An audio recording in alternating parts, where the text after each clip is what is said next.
안녕하세요, 여러분. 굿모닝 행정학 진행하는 여러분의 영디 이채영입니다. 자, 67일차입니다. 23년 국가직 풀기로 한 이번 주의 미션도 이제 거의 마무리가 되어가고 있고요. 13번부터 16번까지 네 문제를 풀어보려고 합니다. 많이 긴장되죠? 네, 엄청 긴장되실 것 같은데 여러분, 쫄지 말고 기선제압. 이게 제일 중요합니다. 내가 여태까지 했던 거 잘 마무리하기만 하면 되니까요. 뭔가 새로운 거 더 하려고 하지 마시고 하던 거 열심히 잘 본다고 생각하시고 네, 그런 마음을 가져가시면 됩니다. 마음만 잘 안정될 수 있으면 여러분 분명히 좋은 결과 있을 거니까 힘내세요. 파이팅! 자, 갈게요. 자, 국가직 13번 문제부터 가보도록 하겠습니다. 직무평가의 방법. 네, 뭐 직위분류제는 항상 출제가 되는 주제니까 당연히 잘 푸셨을 거라고 생각을 하고요. 아시겠지만 직무평가는 난도와 책임, 요거를 확인하기 위한 작업이고요. 이 난도와 책임을 확인하기 위한 작업으로 크게 네 가지 방법. 그죠? 우리가 서분, 점요 이렇게 외우자 그랬어요. 서열법, 분류법, 점수법, 요소 비교법.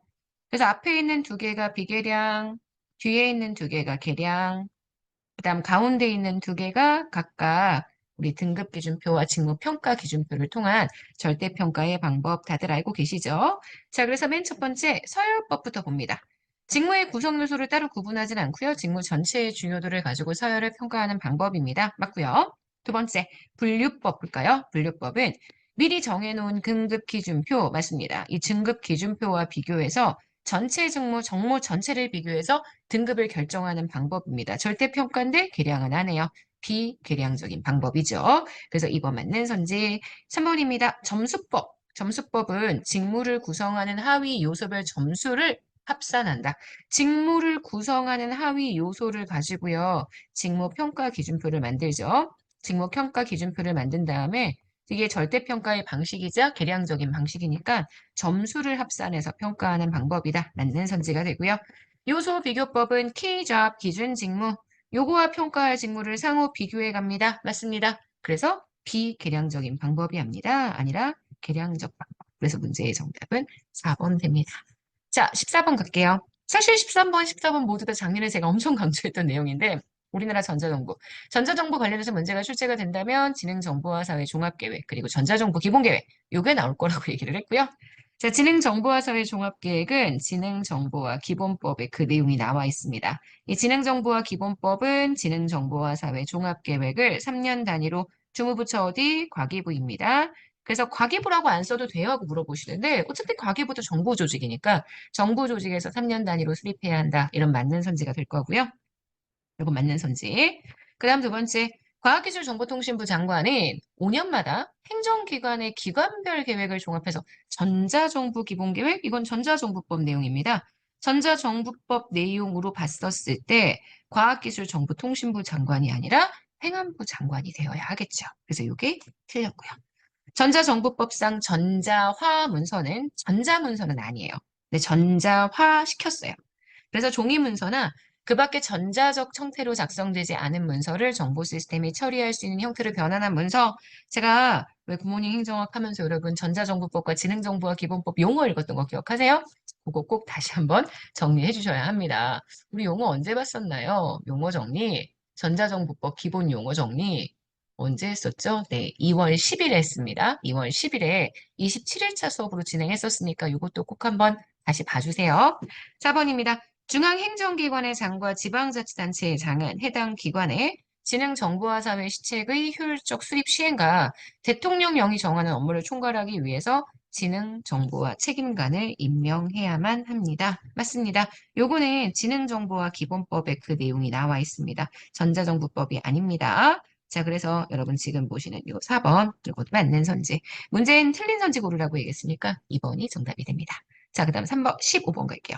롬색의 행정 책임, 다 아시겠지만 계층적 책임이 있고요. 그 다음 법적 책임이 있고요. 전문가 책임이 있고 정치적 책임이 있습니다. 네 가지는 아시겠지만 통제의 소재가 내부냐, 외부냐. 그리고 조직이 뭔가 통제의 뭔가 계층제, 그러니까 유연성이 없는 조직이냐, 아니면 유연성을 가지고 있는 조직이냐, 이렇게 해서 통제 방법이 구분된다. 이렇게 얘기했죠. 그래서 내부적으로 유연성이 없는 형태의 통제라고 얘기한다면 이게 계층제. 외부인데 유연성이 없는 거라고 한다면 법적인 거. 내분대 유연성이 있는 거라고 이야기한다면 전문가 정치적 책임. 그러니까 이게 지금 구분하는 기준이 정확하게 보여줘야 문제를 풀기가 수월합니다. 그래서 조직의 상명하복의 원칙에 따라서 통제가 된다. 그래서 표준적인 운영 절차나 내부 규칙에 따라서 통제가 된다. 이건 통제의 소재가 내부. 유연성이 아니라 통제 중심으로. 그죠? 되게 유연성이 없는 조직에서 통제하는 방법이라고 얘기할 수 있기 때문에 두 가지 다 지금 보시는 계층제의 특징이라고 볼 수 있습니다. 그래서 1번은 맞고요. 2번이 틀렸어요. 2번이 틀린 선지죠. 전문가 책임은요. 통제의 소재가 내부, 하지만 유연한 형태의 통제입니다. 그래서 전문 직업적인 규범이나 전문가 집단의 관행을 중시하는 형태의 통제고요.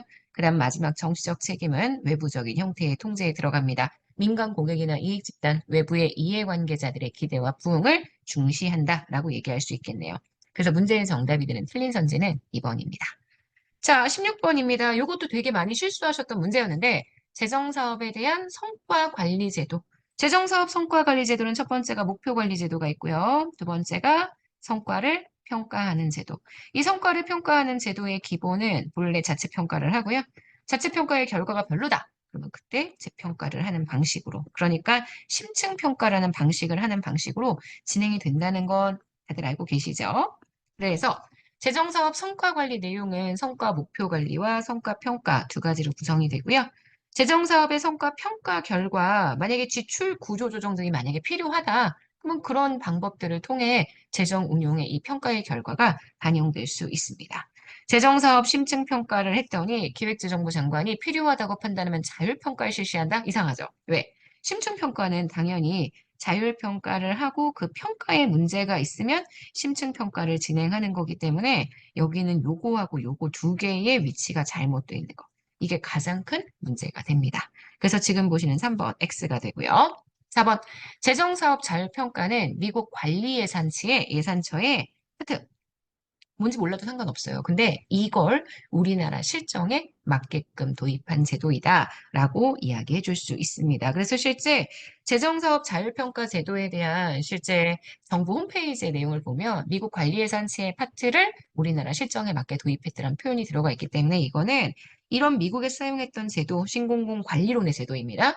이 신공공 관리론의 제도가 우리나라의 재정사업 성과관리 제도에 영향을 줬다. 이 정도만 기억해 주시면 되고요. 그다음 이 나머지 내용들 보시는 게 정말 중요합니다. 그래서 문제의 정답이 되는 틀린 선지는 지금 3번이 됩니다. 자, 여기까지 해서 우리 16번 문제까지 풀어봤습니다. 자, 여러분, 이제 하루만 더 하면은, 네, 저희 이 60 며칠이에요, 벌써. 67일, 68일에 대장정이 마무리가 됩니다. 우리 끝까지 파이팅해서 힘내볼게요. 오늘 공부 잘 안 되고 마음 싱숭생숭 하겠지만, 여러분 정말 오늘도 잘 보낼 수 있을 거예요.